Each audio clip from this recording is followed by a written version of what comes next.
ఇప్పుడు పాస్టర్ గారు ఇన్ని మాటలు చెప్పారు కానీ యేసు తండ్రి ఎవరండి?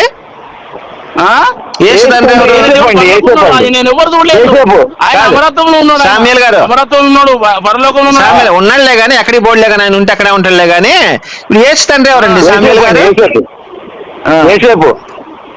ఎవరండి? సామ్యూయల్ గారు యేసు తండ్రి ఎవరండి? పరలోకంలో తండ్రి అయిన దేవుడు ఆయన, అమరత్వంలో ఉంటాడు ఆయన. కాదండి, మేరీగా ఎవరి ద్వారా గర్భవతి అయింది?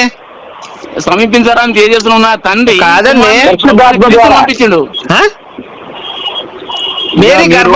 మేరీ గర్భం చేసింది ఎవరండి? యేసు తండ్రి ఎవరు చెప్పండి నాకు, ఇదంతా ఎందుకు? మీరు బైబిల్ మొత్తం చదివి దేవుని సార్ యేసు తండ్రి పేరు చెప్పండి అయ్యా అని అడుగుతున్నాను నేను మిమ్మల్ని. అయ్యా సామ్యూయల్ గారు, లక్షల కోట్ల రూపాయలు అడగలేదండి. యేసు తండ్రి పేరు చెప్తే చాలండి. మీ పద్ధతి పెంచుకోవడం మీరు చేస్తున్నారు తప్పు. అది కాదండి, ఒక్క నిమిషం అండి. మిమ్మల్ని లెక్క అడుగుతాడు. కాదు సామ్యూయల్ గారు, యేసు తండ్రి పేరు చెప్పండి సార్. లెక్క చెప్పాలి, ప్రతిదానికి మీరు లెక్క చెప్పాలి. తల వంచి తినము. నేను ఎవరి దగ్గర అప్పు తీసుకోలేదని లెక్క అప్ప చెప్పడం. నేను ఎవరి దగ్గర అప్పు తీసుకోలేదు సార్. నేను ఎవరికి లెక్క అప్ప చెప్పను. అయ్యో, ఈ లోకంలో ఎంత జీవించను, ఎంత నేను అప్పు తీసుకోలేదండి. అప్పు నేను అప్పు తీసుకోలేదు.